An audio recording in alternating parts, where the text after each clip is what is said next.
तो दोस्तों political science में जो सबसे टफ पार्ट होता है लोगों के लिए याद करने के लिए वो होता है कंपैरेटिव पॉलिटिक्स। उसके दो तीन रीज़न है। पहला रीज़न है कि कंपैरेटिव पॉलिटिक्स बहुत ज़्यादा पढ़ाया नहीं जाता। ज़्यादातर political theory, political thought in चीज़ों पे फोकस किया जाता है। लेकिन और भी रीज़न है कि कंपैरेटिव क्यों डिफिकल्ट है। फिर हम जानने की कोशिश करेंगे कि कंपैरेटिव पढ़ने के सबसे बेस्ट तरीके कौन से हैं, कैसे आप चीज़ें याद कर पाएंगे, कैसे ज़्यादा बेहतर स्कोर कर पाएंगे। तो सबसे पहले इस बात को जानने की कोशिश करते हैं कि कंपैरेटिव टफ क्यों है। कंपैरेटिव टफ इसलिए है क्योंकि उसमें बहुत ज़्यादा इन्फॉर्मेशन है और जिससे आप कनेक्टेड नहीं है। जब आप पॉलिटिकल थ्योरी पढ़ते हैं तो आप प्लेटो को जानते हैं, अरिस्टोटल को जानते हैं, लेकिन कंपैरेटिव पॉलिटिक्स के थिंकर्स को आप जानते ही नहीं हैं।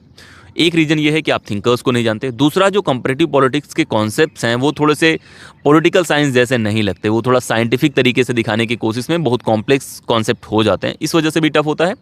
तीसरा होता है कि कंपैरेटिव पॉलिटिक्स के लिए कोई अच्छी बुक नहीं है। मतलब बहुत कम मार्केट में ऐसी बुक्स हैं जो बहुत ईजी लैंग्वेज में चीज़ें बताते हैं, नहीं तो बहुत कॉम्प्लेक्स कर देती हैं, इन्फॉर्मेशन ओवरलोड हो जाता है।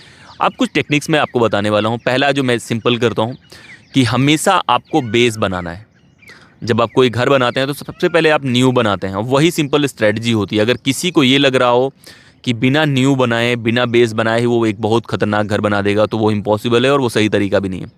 तो पहला है आपको बेस बनाना है। बेस बनाने का मतलब है कि कंपैरेटिव पॉलिटिक्स जब भी आप पढ़ने की कोशिश करें, पहला एक क्रोनोलॉजिकल अंडरस्टैंडिंग बनाने की कोशिश करें, हिस्टोरिकल अंडरस्टैंडिंग बनाने की कोशिश करें कि कैसे चीज़ें इमर्ज हुई हैं। ट्रेडिशनल कंपैरेटिव पॉलिटिक्स क्या है, मॉडर्न कंपैरेटिव पॉलिटिक्स क्या है, दोनों के बीच में हल्का फुल्का फ़र्क क्या है, कैसे इमर्ज हुआ। एक हिस्टोरिकल पर्सपेक्टिव लेने की कोशिश करेंगे और एक हल्का फुल्का अंडरस्टैंडिंग बनाइए कंपैरेटिव पॉलिटिक्स के बारे में पहली बार की रीडिंग में।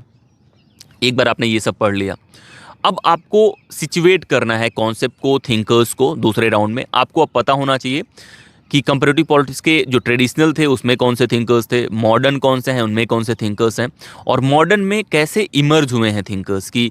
पॉलिटिकल कल्चर में कौन बातें कर रहा है, सिस्टम अप्रोच की बातें कौन कर रहा है, स्ट्रक्चरल फंक्शनल सिस्टम के बात कैसे आया, कल्चर कैसे आया, पॉलिटिकल इकोनॉमी अप्रोच क्या है। अब सब अप्रोचेस के बारे में आपको हल्का फुल्का अंडरस्टैंडिंग होनी चाहिए। पहले आपको हिस्ट्री समझना है, पूरा ओवरऑल एक पिक्चर समझना है। फिर आपको एक एक जो भी कॉन्सेप्ट्स हैं उनके बारे में समझना है कि भाई ये पॉलिटिकल कल्चर है, ये इसके बाद आया है, इसमें कुछ खास बातें हैं, ये बातें हैं। जनरल आपके पास बहुत डीप अंडरस्टैंडिंग ना हो तब भी चलेगा। दो चीज़ें आपने कर ली, एक बेस, दूसरा एक जो कॉन्सेप्ट है उनके बीच में एक अंडरस्टैंडिंग आपने बना ली। अब तीसरे लेवल पे जो करना है, तीसरे लेवल पे आपको इन पर्टिकुलर ट्रेडिशंस में आपको थिंकर्स को सिचुएट करना है कि आपको पता होना चाहिए कि सिस्टम अप्रोच के थिंकर्स कौन से हैं। मैक्सिमम 2 से 3 याद रखने हैं, उससे ज़्यादा नहीं जाने हैं।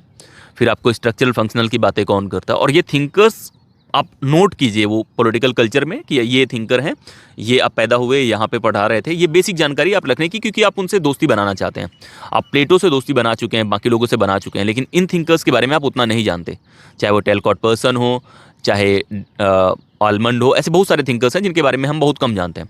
तो इन थिंकर्स का आप लिस्ट बनाइए, एक पेज लीजिए, वहाँ पे लिखिए ट्रेडिशनल में जो मेन थिंकर्स हैं, इंस्टीट्यूशनल के या जो भी आप अप्रोचेस देखते हैं। फिर आप मॉडर्न में आइए, सिस्टम में कौन है, इन सब का लिस्ट बनाइए, उनके सामने जो जो थिंकर्स हैं उनका नाम लिख लीजिए। ये पूरा क्लियर हो गया। आपको 3 चीज़ें हो गई। पहला है क्रोनोलॉजिकल ऑर्डर, दूसरा है आपका जो भी कॉन्सेप्ट, तीसरा है थिंकर्स को आपने सिचुएट कर दिया। अब चौथे राउंड में क्या करना है, इन थिंकर्स के बारे में इंफॉर्मेशन कलेक्ट करनी है। बेसिक इन्फॉर्मेशन जो भी आप कलेक्ट करते हैं, ये पर्टिकुलर तरीके से क्यों सोचते हैं, उनका मेथड कौन सा है, इनका कॉन्सेप्ट कौन सा। अब थिंकर से आपकी दोस्ती करनी है। जब आप थिंकर्स को समझ लेंगे एक बार, ओवरऑल थिंकर्स का अंडरस्टैंडिंग, सारी चीज़ें, तो आप उस कॉन्सेप्ट को भी ज़्यादा बेहतर समझने लग जाएंगे। अब फिर आपको वापस जाना है कॉन्सेप्ट पे, कॉन्सेप्ट पढ़ने हैं, कॉन्सेप्ट के क्रिटिक पढ़ने हैं कि ये कॉन्सेप्ट क्यों निकल के आया, क्या पॉइंट्स हैं इसमें, इनपुट आउटपुट क्या है, लोड क्या है। ऐसे बहुत सारे जो क्रिटिकल कॉन्सेप्ट हैं, जो उस पर्टिकुलर कॉन्सेप्ट के विद इन बहुत सारे कॉन्सेप्ट हैं, उन सबको आपको याद रखना है। थिंकर्स की अंडरस्टैंडिंग बनी, तो ये 4 स्टेज पे पहुंच चुके हैं हम, काफ़ी चीज़ें हमें क्लियर हो जाएंगी। और उसके बाद हमें बनानी है नोट्स। उसके पहले नोट्स मत बनाओ। नोट्स तभी बनाओ जब आप चीज़ों को यहाँ से या ऊपर से देख पाओ। यहाँ रह के नोट्स बनाओगे तो कुछ भी नोट करोगे।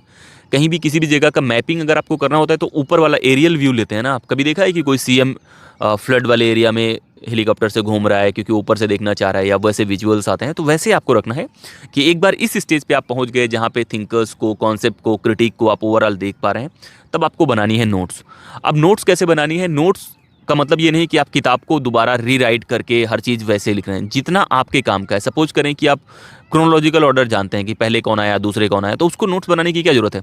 आप नोट्स में वही लिखें जो आपको नहीं आता है। थोड़ी बहुत इन्फॉर्मेशन वो लिख सकते हैं जो आपको आता है, ताकि आप कनेक्ट कर पाएँ। लेकिन ओवरऑल आपका गोल होना चाहिए कि आप एक जगह सब चीज़ रख पाएँ और एक साथ सब देख पाएँ।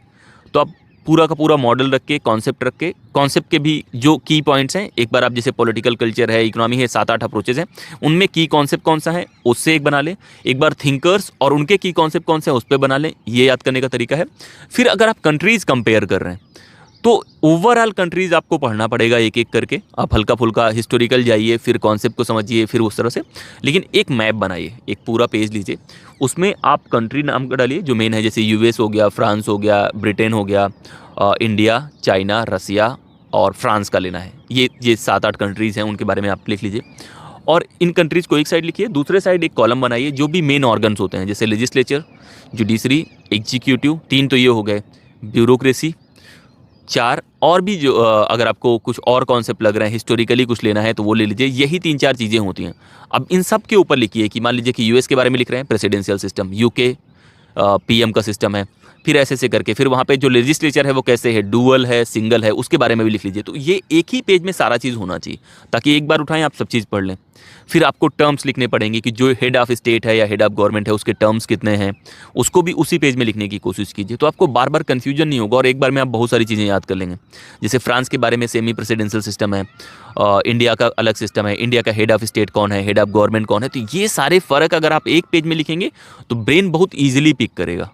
और आपको सेपरेट भी आना चाहिए। जब आप एक बार इस मैपिंग के साथ पढ़ लेंगे तो आपको सेपरेट भी अंडरस्टैंडिंग हो जाएगी कि ब्रिटेन में पार्लियामेंट सुप्रीम क्यों है, इंडिया में कॉन्स्टिट्यूशन सुप्रीम क्यों है, यूएस में कॉन्स्टिट्यूशन सुप्रीमेसी या जुडिशियल सुप्रीमेसी क्यों है।